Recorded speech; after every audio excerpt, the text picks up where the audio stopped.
আসসালামু আলাইকুম, কেমন আছেন সবাই? তন্দ্রবিলাস ব্লগে আপনাদের জানাই স্বাগতম। আজ সোমবার, সকাল এখন 8টার মতন বাজে। তো আমরা ঘুম থেকে উঠে গেছি অনেক আগেই, কারণ আজকে আবার আমি একটু বাসায় যাব। এদিকে কেলে পচা জেরুকে তোলার জন্য ট্রাই করতেছে, তো ওদের দুজনেরও ঘুম ভেঙে গেছে। তো সকালবেলার খাবার দাবারটা এখনও করি নাই। আজকে আমাদের বাসায় রুটি ভাজি এগুলো হয়েছে। তো সকাল সকাল তো একদম খেতে ভালো লাগে না, তো ভাবলাম যে একটু চা বানাই। তো আমি এই জন্য একটু চুলায় চা বসায় দিছি, সবাই মিলে একটু চা খাওয়া যাবে। তো এদিকে আমার খুব তাড়াহুড়ো আছে যে আমি এখান থেকে রান্নাবাড়ি কমপ্লিট করে দেন বাসায় চলে যাব, কারণ আজকেও বুড়ির পরীক্ষা আছে। যেহেতু পরীক্ষা আছে সেহেতু আম্মু এসে আর রান্নাবাড়ি করতে পারবে না। তো ভাগ্নিও থাকবে, একটু হেল্প করতে পারবে, তো রান্নাবাড়ি খুব ঝটপট হয়ে যাবে। তো আমরা চা নিয়ে বসে পড়লাম। চা এখন খেয়ে দিয়ে আমরা চলে যাব রান্নাঘরে। তো অলমোস্ট আমাদের খাবার দাবার সব কিছু সকালবেলা শেষ করে চলে আসছি দুপুরের রান্না করতে, প্লাস রাতের রান্না। তো দুপুরে আজকে হবে খিচুড়ি, আর রাতের জন্য হবে বেগুন ভাজি।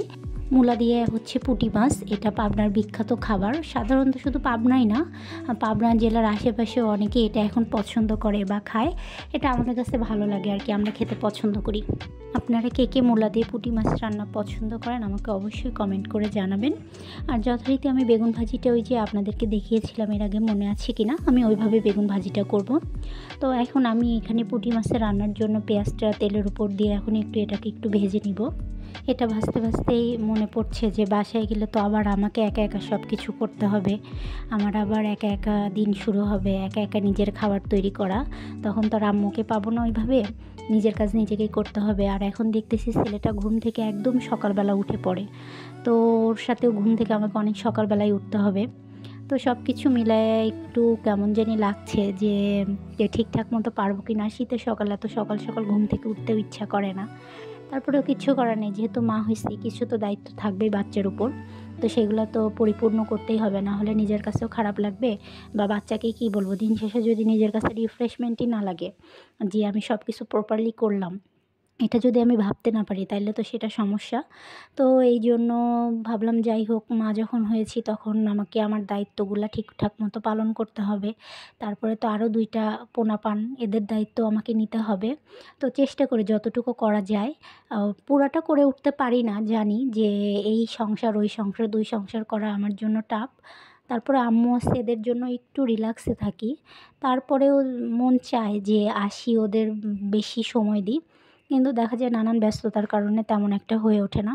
তারপরেও আলহামদুলিল্লাহ, মানে আমি একটু হলেও তো কিছু ওদের জন্য করতে পারতেছি, এইটুকুই বা কে করতে পারে। তো আমার এদিকে বেগুন ভাজিটা পুরোপুরি কমপ্লিট, আর এই পেঁয়াজ টিয়াজ ভেজে এটার মধ্যে আবার বেগুন ভাজি দিয়ে আবার কিছুক্ষণ নাড়াচাড়া করে এটাকে নামায়ে নিব। এই ভাজিটা শিখেছিলাম আমি আমার চাচির কাছ থেকে, সে অসম্ভব সুন্দর করে। আমার এখনও করা ওইভাবে আমি করতে পারি না। আমি অনেকবার ট্রাই করছি বা করি, তারপরেও আমার ওই চাচির বেগুন ভাজির মতো বেগুন ভাজিটা হয় না। তো আস্তে আস্তে হয়তো এটা করতে করতে হাত পেকে যাবে, তখন হয়তো বা আমি একটু হলেও স্যাটিসফাইড থাকবো যে আমি আমার চাচির মতো করতে পারছি। তো 2 চুলাতেই তরকারিটা তুলে দেওয়া হয়েছে, মোটামুটি প্রায় তরকারি শেষের দিকে। তো আমার এদিকে মূলাও অনেকটা কষানো হয়ে গেছে, মূলাটা একটু ভাপ দিয়ে নিয়েছিলাম। এখন এটার মধ্যে আমি পুঁটি মাছগুলো দিয়ে দিচ্ছি। এটা দিয়ে বেশি তো নাড়াচাড়া করা যাবে না, কারণ পুঁটি মাছগুলো এবার একটু ছোট ছোট। তবে এটা এলাকার পুঁটি মাছ, সে পাবনা থেকে আসছে। তো খেতেও অসম্ভব মজাই হবে, কারণ নদীর মাছ তো। নদীর মাছ সাধারণত আমরা জানি যে খেতে মজাই হয়। আর এটাও হয়ে গেছে, এটাকেও এখন নামায়ে নিব। তো যা বলছিলাম আর কি, যে মেয়েদের লাইফ আসলে এক এক রকম পরিবর্তন হয়, এটা আমরা সবাই জানি। আর সবচেয়ে বড় কথা যে স্টুডেন্ট অবস্থায় একরকম যায়, বিয়ের পরে একরকম, বাচ্চা কাচ্চা হওয়ার পরে একরকম। তো আমার কাছে সবভাবেই ভালো লাগলো। তারপরে ওই যে বাচ্চা কাচ্চা হওয়ার পরে মনে হয় একটু দায়িত্বটা বেড়ে গেছে, এইটা একটু মনে হয়। আর এদিকে যে আমার খিচুড়িও হয়ে গেছে, আমার ভাগ্নি অবশ্য খিচুড়িটা করছে। তো ভালোই ঘ্রাণ বের হচ্ছে, আর দেখতেও কিন্তু অসম্ভব সুন্দর হয়েছে। তো রান্নাবাড়ি শেষ টেস করে এসে দেখি যে আমার পন্টু আর এই যে বড় পন্টু দুইজন খাওয়া দাওয়া করতেছে, আর ওইটা ওইখানে বসে খেলতেছে। ওর খাওয়া দাওয়াটা হলে আমরা বের হয়ে যাব বাসার জন্য। তো অলমোস্ট আপনাদের সাথে গল্প করতে করতে আমি বাসায় চলেও আসছি, ওইটা আর আপনাদের সাথে শেয়ার করলাম না। বাসায় এসে আমি ছাদে আসছি, কারণ আমি বাসায় এসে কাপড় চোপড় ভিজাই দিছিলাম, সেইগুলো ধুয়ে টুয়ে ছাদে নাড়া দিতে আসছি। তো তো নাড়াটাড়া দিয়ে রেখে গেলে দেখা যাবে যে বাবুর বাবা সন্ধ্যার দিকে এসে তুলে নিবে কাপড় চোপড়গুলা। তো এই জন্য আমার ছাদে নাড়া দেয়া। আর এদিকে এসে দেখি এখানে মাটি প্রস্তুত করে রাখছে গাছ লাগানোর জন্য। বেশ কিছু গাছ লাগাইছে এখানে, অ্যালোভেরা গাছ, পুঁইশাক গাছ, আরও কী কী যেন, মরিচ গাছ, আরও অনেক কিছু লাগাইছে। তো ওইগুলোর এখনও উঠে নেয়। আর বেশ কিছু মাটিও প্রস্তুত করে রাখছে, ওই যে ওইখানে কিছু চারাও বের হয়েছে। তো এই ছাদটা তো আপনাদের পরিচিত। আমি সাধারণত বেশিরভাগ সময় আমার বাসায় থাকলে আমি এই ছাদটাতে আসি, কারণ এই ছাদটাতে আসলে মনটা ভালো হয়ে যায়। বিশেষ করে বাসায় তো একা একাই থাকি সবসময়, বাচ্চাকে নিয়েও বের হওয়া হয়, কারণ সবসময় তো আমরা অ্যাজ ইউজুয়াল বাহিরে বের হইতে পারি না বা বের হওয়া যায় না। বের হইতে গেলে অনেক রকমের প্রিপারেশন লাগে, তো বাচ্চা নিয়ে তো অত কিছু করতে পারি না সবসময়। ছাদ থেকে চলে আসছি, আর বাবু তো ঘুমাচ্ছিল। এখনও বেশ কিছু কাপড় চোপড় খাঁচা বাকি আছে বাবুর, তো এগুলো চলেন খেঁচে নিই। খাঁচা টাচা সব কিছু শেষ করে ছাদে আর নাড়ার জায়গা নাই, তো আমি আমার বেলকুনিতেই নেড়ে দিছি। আর সবচেয়ে মজার বিষয় কি জানেন, এই যে আপনাদেরকে কিছুদিন আগে দেখিয়েছিলাম না যে আমি মিষ্টি কুমড়া গাছ লাগাইছি, তো ওইটা থেকে অসম্ভব কুড়ি বের হয়েছে।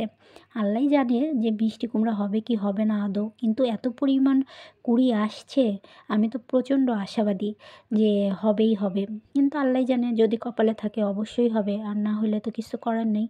আল্লাহর নিয়ামত, আল্লাহ যদি দেয় তো সেটা তো হাজার গুণ শুকরিয়া, আর না দিলে তো কিছুই করার থাকবে না। আর এটা তো আমার ড্রাগন গাছ বড় হচ্ছে, তো এটাকে আমি এখান থেকে কেটে আর একটা ইয়েতে লাগাই দিব, টবে।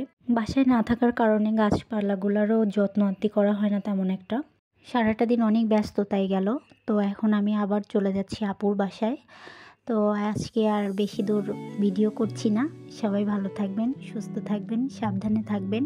কে কোথা থেকে দেখছেন আমাকে অবশ্যই জানাবেন। আমার ভিডিওটা ভালো লাগলে একটা লাইক, কমেন্ট, শেয়ার করে দিবেন। আর আমার চ্যানেলটাকে অবশ্যই সাবস্ক্রাইব করবেন। ইনশাল্লাহ দেখা হবে পরের একটা ব্লগে। ততদিন সবাই ভালো থাকেন, সুস্থ থাকেন।